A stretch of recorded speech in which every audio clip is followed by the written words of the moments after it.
If you've ever found yourself buying something you didn't really need, scrolling social media for hours, or swiping through dating apps despite feeling increasingly frustrated, those aren't personal failings. You're running into the effects of an economic system which rests on the exploitation of our psychological vulnerabilities.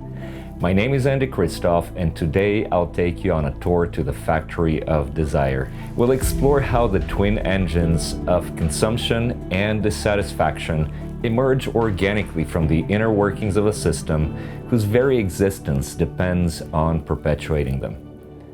To understand how this plays out, we need to briefly revisit a concept from psychodynamic theory I covered in the previous episode: cathexis.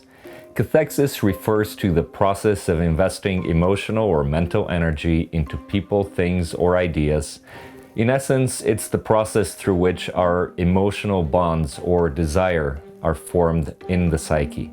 It's a very normal process. It's how we naturally relate to our environment. But when we unconsciously imbue those people, things, or ideas with the imagined superpower to resolve fundamental questions of worth, safety, or identity, then that desire becomes compensatory. It reflects an inner fragmentation originating in early relational wounds. But for the sake of this analysis, what's important is that they make us more susceptible to control and manipulation. Even though in the West we're used to keeping the analysis at the level of the individual, none of us exists in a vacuum. What we've been tracing at the individual and psychodynamic levels points to something broader and more systemic: the central role that the manufacture of desire plays in both the rise and the maintenance of the dominant economic paradigm. If you stop to think about it, the marketplace doesn't thrive when it merely satisfies needs. Corporations don't just sell us things we already need. Their profits and the turning of the wheel of consumption depend on convincing us to desire what we don't really need. So if you look at it from this angle, then activating desire is the wedge that drives corporate profits. A key mechanism at the heart of this is what I'll call cathectic activation through storytelling. There is the text we see on the surface, the ad copy, slogans, taglines, and visuals that speak to our rational adult self-state. And then there's the subtext, the emotional undercurrent, the symbolic narrative that serves as a carrier for unconscious material, engaging our child self-state. When we watch a Lexus commercial, we're not just being sold a car, we're being lured into a carefully crafted narrative designed to awaken specific internal objects. What happens under the hood is that the story triggers and fuses with our inner constellations around worth, recognition, and belonging. Suddenly, the Lexus transmogrifies from transportation that gets us from point A to point B into a symbolic vehicle that promises to answer the perennial question, "Am I enough?" with a resounding yes. Now let's step into the kitchen for a minute. Specifically, let's consider how actual day-to-day marketers create the so-called ideal customer profiles, personas, or avatars. On the surface, these are customer-centric ways of profiling the prospective buyer, detailing their preferences, their pre-existing needs and wants, and defining how they'll benefit most from your product or service. At a deeper level, though, these are templates for activating compensatory cathexis, psychographic maps of the internal wounds, unmet needs, and compensatory desires that make people susceptible to specific kinds of messaging. Anyone who's worked in marketing knows that the process is unapologetically dialed in. It's designed to find emotional resonance in the target's psyche, often fear or loss-driven. Let's really stir up that fear of rejection and crank the heat on that engulfment anxiety, and maybe pour some extra salt into that old abandonment wound. It's really delicious and really healthy for business. Jokes aside, the way this works in practice is that it bears an unsettling resemblance to what psychologists call cognitive or cold empathy. As distinct from affective empathy, cognitive empathy is the detached clinical ability to read someone's emotional state without actually feeling anything. The marketer doesn't profile your pain to heal it, but to leverage it, to stoke your longing to sell you the next gadget, to keep the sales machine turning and the profits growing. This is also why Hollywood movies, music videos, influencer content, and even news feeds tend to have predictable narrative structures. French philosopher Louis Althusser might situate them within what he called ideological state apparatuses, symbolic systems such as schools, churches, and the media, and many others, that shape our very subjectivity by positioning us within certain narratives. The underlying function and ultimate goal of these narratives is to reproduce the dominant relations of production. In this sense, we might think of cathectic activation, the activation of desire, as a kind of ideological formation at the psychological level, the process by which emotional energy is organized and clustered around symbols that bind us to the very structures that define us or interpolate us as subjects and productive actors. The genius of this system is that it operates on two planes simultaneously: individual psychology and collective ideology. Two levels that, as we've just realized, may actually be two sides of the same coin. We're not simply independent actors making rational choices, though that's what we like to believe, and that's the assumption classical supply-demand theory rests on. We're subjects shaped by emotion and positioned within intersubjective narratives that make certain non-essential goods feel indispensable to our well-being, and certain economic relations appear inevitable, predestined, and beyond history. The system has evolved substantially since Althusser wrote half a century ago. Specifically, the shift from localized apparatuses to distributed networks is nowhere more evident than in platform capitalism.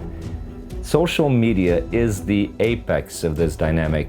Instagram, TikTok, Facebook, these aren't just communication tools, they're behavioral modification systems designed to map our psychological vulnerabilities and monetize them.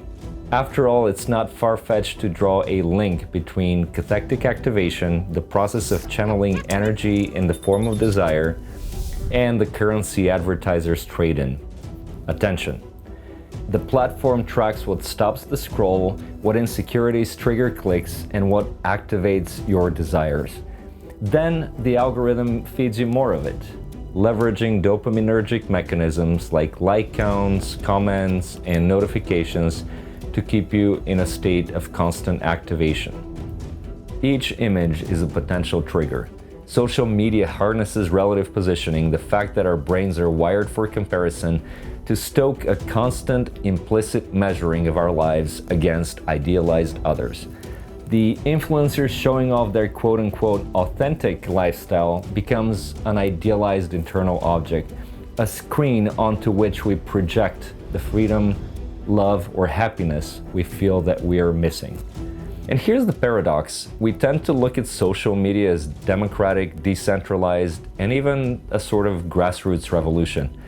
It's a space where everyone has a voice. Yet, as philosopher Michel Foucault observed, power doesn't just repress, it produces, it expresses, it generates knowledge, desire, and even identities, operating through much finer channels, reaching into our bodies and into our actions. Crucially, the individual in his framework isn't outside power, but one of its most important effects, its medium and its amplifier. Foucault called this a synaptic regime of power, globally distributed and omnipresent, yet operating at the micro level. The system can afford a certain relaxation at the margins, he writes. It allows for dissent, irony, even critique, because these expressions pose no real threat to its underlying architecture. So, while social media appears to multiply voices, it simultaneously concentrates the discourse. The algorithmic curation forms gravitational clusters that reinforce certain narratives while marginalizing others. In this sense, the algorithm crystallizes the modern power economy, participatory in form, extractive in function. As I've said in the previous video, desire itself isn't the problem. Our fundamental needs are rooted in deep evolutionary drives to create, to belong, to make meaning. The problem is that these natural impulses, our most basic human needs and insecurities, are being hijacked, distorted, and exploited for political control and for profit. We work, but we rarely see the fruits of our labor. We talk to others, but we become increasingly more transactional with them, and we become alienated from our stories. Underrepresented groups know this most viscerally. Their narratives and representations are continuously marginalized, defanged, and co-opted. In their place, we get a homogenized mythology, what Herbert Marcuse called a closed universe of discourse within a one-dimensional society. It's a space filled with the same recycled tropes and success stories. Stories that don't just define meaning, but confine it. In an important sense, our pixelated digital profiles, the very interface through which we're conditioned to interact with others, is a fitting metaphor for this disconnection.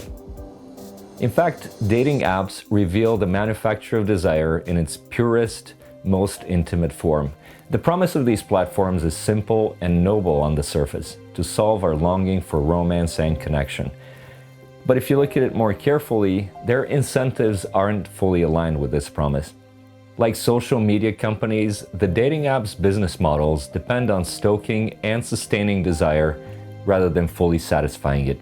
They profit more when users engage in hookups, serial dating, serial monogamy, not from successful, lasting matches.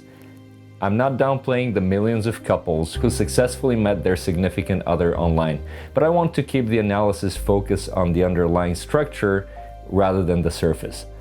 Structurally, relationships are the byproduct. Profit is the driver. I'm quite certain, for example, that a product manager at a dating app company isn't mainly optimizing for relationship satisfaction or longevity.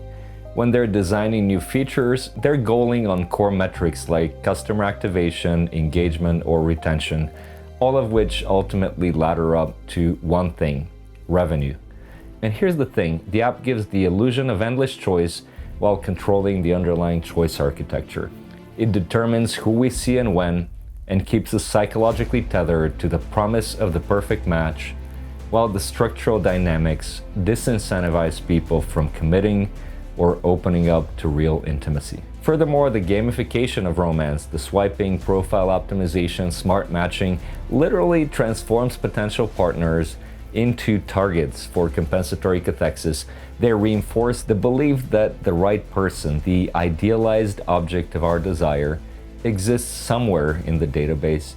They're always just around the corner, one swipe away, waiting to swipe us off our feet. What emerges from all this is that consumer capitalism runs on perpetual deferral, a promise of completion that never arrives. Dissatisfaction feeds the cycle of consumption. So we're enlisted to keep chasing, working harder to afford the things that, in the end, only reinforce the hunger that fuels more consumption. We start defining ourselves by what we own, aspire to own, display, or perform. We even willingly turn ourselves into products, personal brands polished for professional, romantic, or social marketplaces.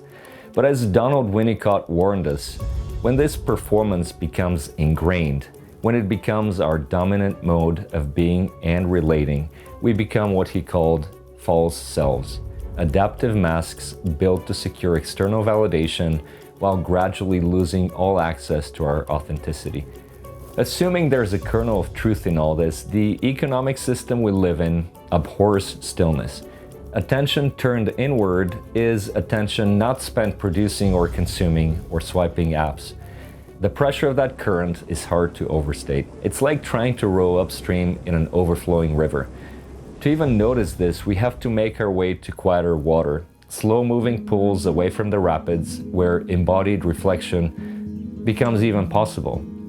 That might look like taking some time away in the mountains, or spending time with friends or family, or spending weekends in nature. It's astonishing how quickly you can reconnect with your inner voice when you turn down the external noise. In the meantime, the consumerist engine will keep humming. but our renewed awareness lets us move with it differently. We can start to look at the media and its representations more critically and start shifting from consuming to creating meaning. We can also start channeling our productive effort into work we find truly purposeful and aligned with our core self. Ultimately, the path to change begins with recognition, with coming into a right relationship with yourself, your loved ones, and your community, with that internal aha moment of noticing.